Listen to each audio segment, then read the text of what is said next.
फिर? मेरा अनुमान ठीक था। श्री राधा एवं अन्य गोपिकाओं की प्रेमा भक्ति के कारण इस धरती का कण कण अभी तक भक्ति के प्रकाश से प्रज्वलित है। यहाँ के वातावरण में चारों ओर भक्ति की किरणें बिखरी हुई है। इस कारण यहाँ आते ही मेरा बुढ़ापा एवं मेरी निर्बलता दोनों दूर हो गए। मैं फिर से सुंदर रूपवती और नवयुवती दिखाई देने लगी हूँ। परंतु मेरे दोनों पुत्र उसी दीन अवस्था में रह गए।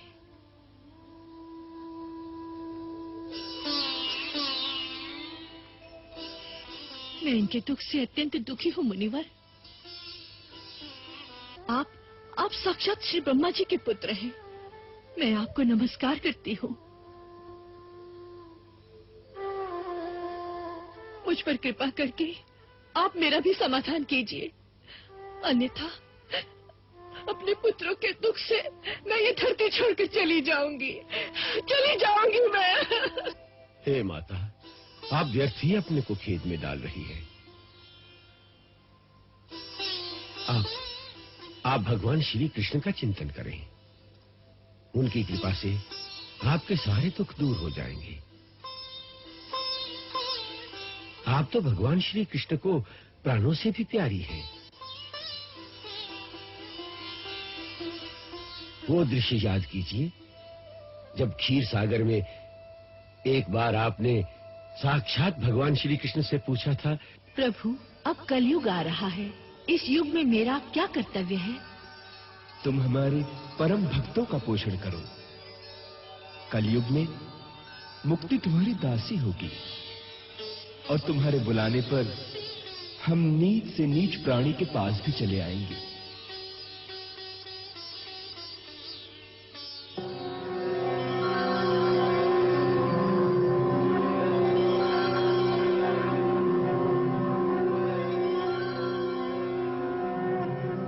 हे माता, अब आप ये लोग छोड़कर कैसे जा सकती हैं? आप तो जानती हैं कि सतयुग, त्रेता युग और द्वापर युग, इन तीनों युगों में तप, ज्ञान और वैराग्य के द्वारा ही मुक्ति प्राप्त होती थी। किंतु कलयुग में तो भक्ति ही मुक्ति प्राप्त कराने वाली है। तो यदि हे माता आप यहां से चली जाएंगी तो यहाँ के प्राणियों का उद्धार कौन करेगा?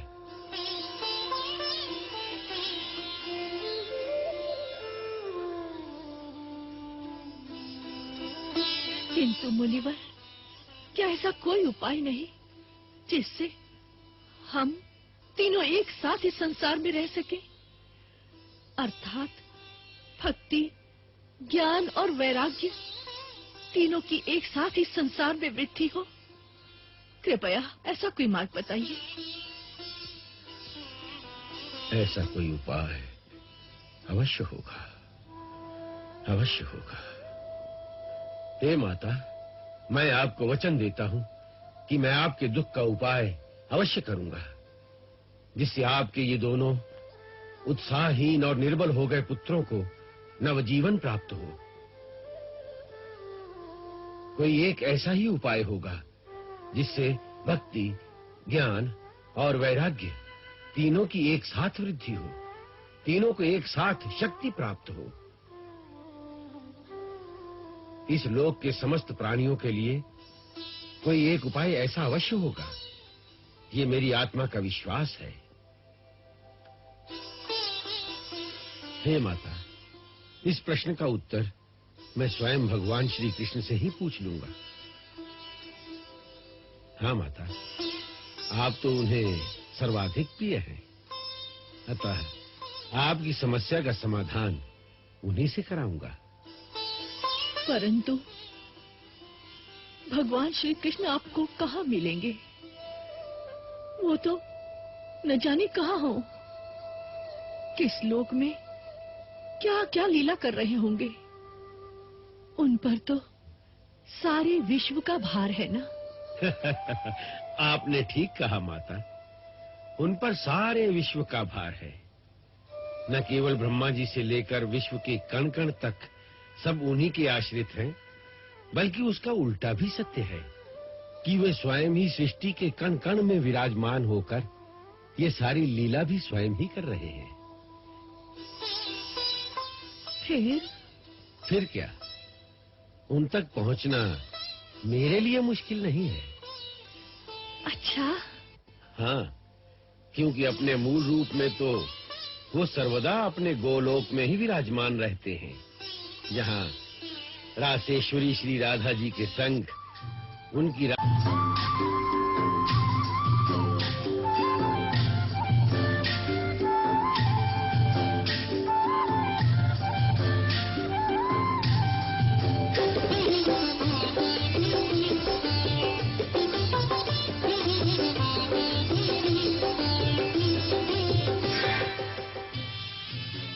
मैं वहीं जाकर उनसे इस प्रश्न का उत्तर पूछ लूंगा। आप धन्य हैं नारद जी। भगवान के इस गोलोक धाम में,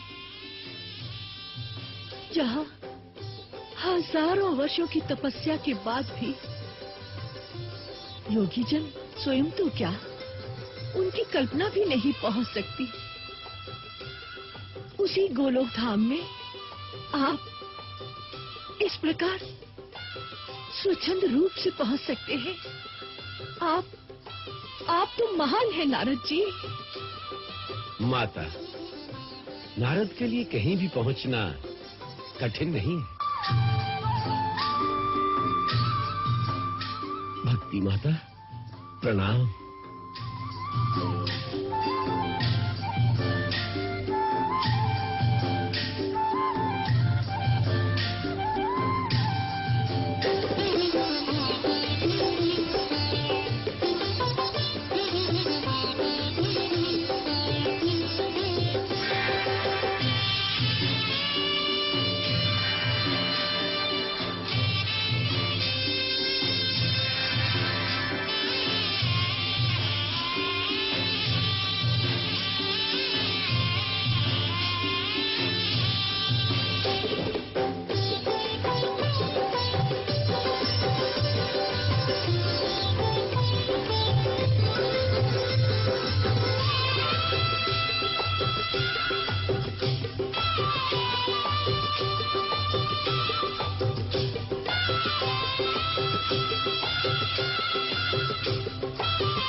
क्या हुआ नाथ?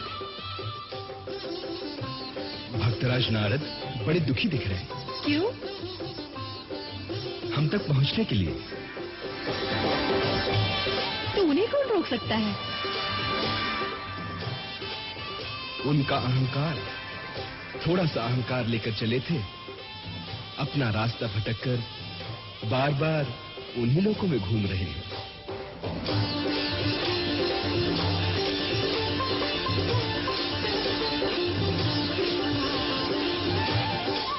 प्रभु, अपने भक्तों पर तो दया कीजिए। राधे, ये तो अपने अपने कर्मों का फल है। और फिर जो नारद जैसे हमारे विशेष प्रिय भक्त हो, उसका अहंकार तो हम थोड़ी देर भी नहीं ठहरने देते। शीघ्र अतिशीघ्र उस अहंकार को हम तोड़ देते हैं। उसी में उसका कल्याण होता है। तभी तो हमें भक्त वत्सल कहते हैं।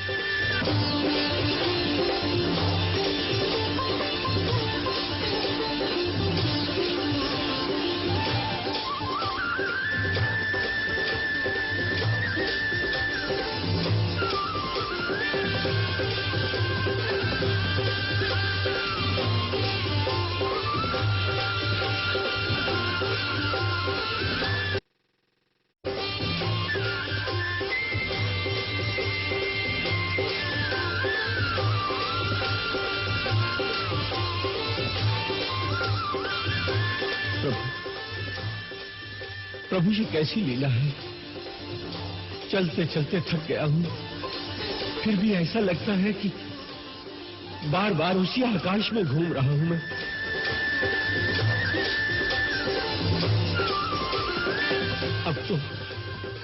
अब तो सारे लोग एक दूसरे से टकराने लगे हैं।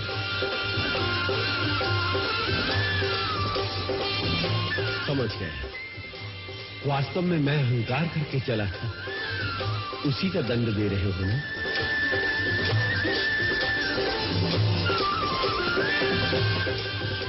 भूल हो गई स्वामी, भूल हो गई, क्षमा कर दो।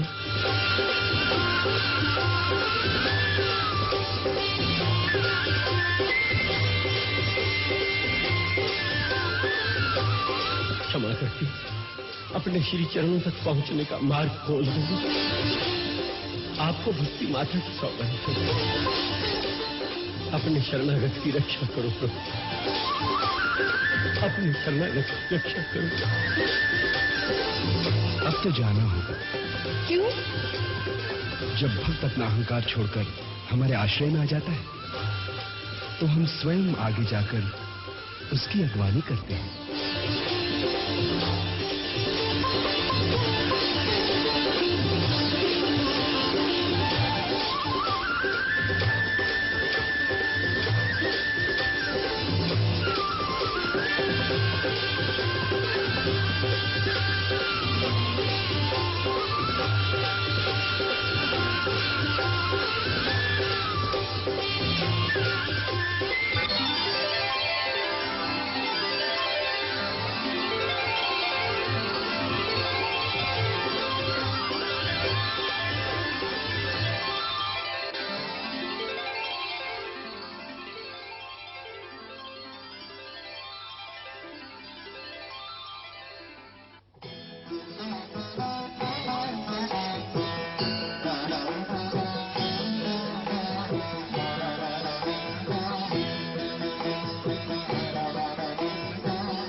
कहो देवऋषि, इतनी शीघ्रता से कहां जा रहे हो?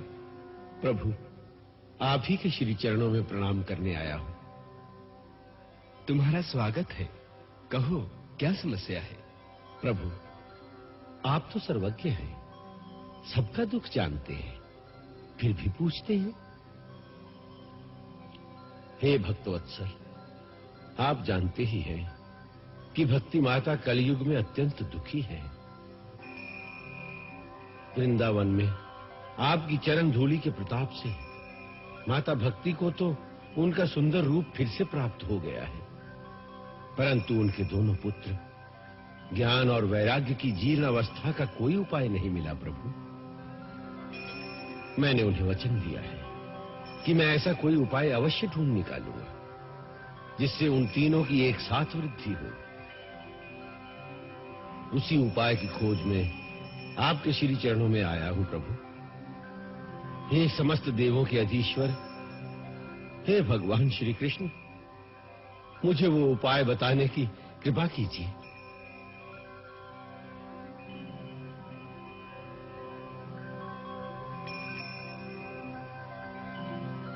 नारद, तुम तो जानते हो, इस संसार में तपस्या और परिश्रम के बिना कुछ नहीं प्राप्त होता।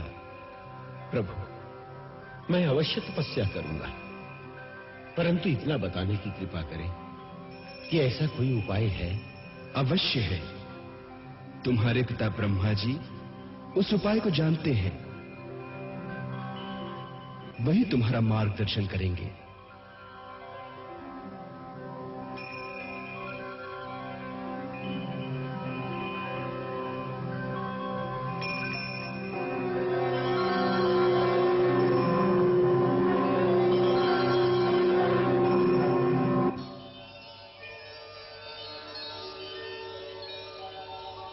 भगवान श्री कृष्ण के आदेशानुसार मार्गदर्शन के लिए आपकी सेवा में उपस्थित हुआ हूं। कृपा करके मुझे वो साधन बताइए जिससे भक्ति माता का दुख दूर हो।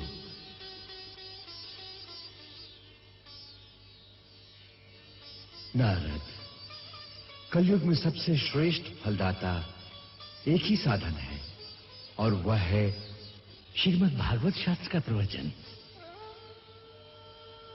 उसके द्वारा भगवान श्री कृष्ण की लीलाओं का गान, उनका पठन, उनका श्रवण, ये तत्काल मोक्ष देने वाले साधन है। कलयुग के आदि काल में श्रीमद् भागवत के श्रवण मात्र से जब राजा परीक्षित को मुक्ति मिल गई तो सभी ऋषियों को बड़ा विस्मय हुआ था। उनका संशय दूर करने के लिए सत्यलोक में मैंने तराजू बांधकर मुक्ति के सब साधनों को तौला था। उस तौल में अन्य सभी साधन हल्के पड़ गए थे। अपने महत्व के कारण केवल भागवत ही सबसे भारी रहा। जब मनुष्य के जन्म जन्मांतर का पुण्य उदय होता है, तभी उसे इस भागवत शास्त्र के द्वारा श्री कृष्ण भगवान की लीला अमृत पान करने को मिलता है। यह भागवत रूपी कथा, जिसके द्वारा श्री कृष्ण भक्ति की अमर गंगा समस्त लोकों में बह रही है, यही कथा परम सत्य व महान सत्य कर्म और परम साधन है। वत्स, तुम इस समय हिमालय के मध्य में स्थित बद्रिका आश्रम की ओर प्रस्थान करो। वहां प्रभु के शब्द विग्रह ओंकार का ध्यान करने से तुम्हें उनके दर्शन होंगे, जो उस महान साधन का अनुष्ठान करेंगे जिससे भक्ति और उसके दोनों पुत्रों ज्ञान और वैराग्य को परम सुख मिलेगा, परम आनंद मिलेगा। जो आज्ञा प्रभु।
भगवान श्री सनक,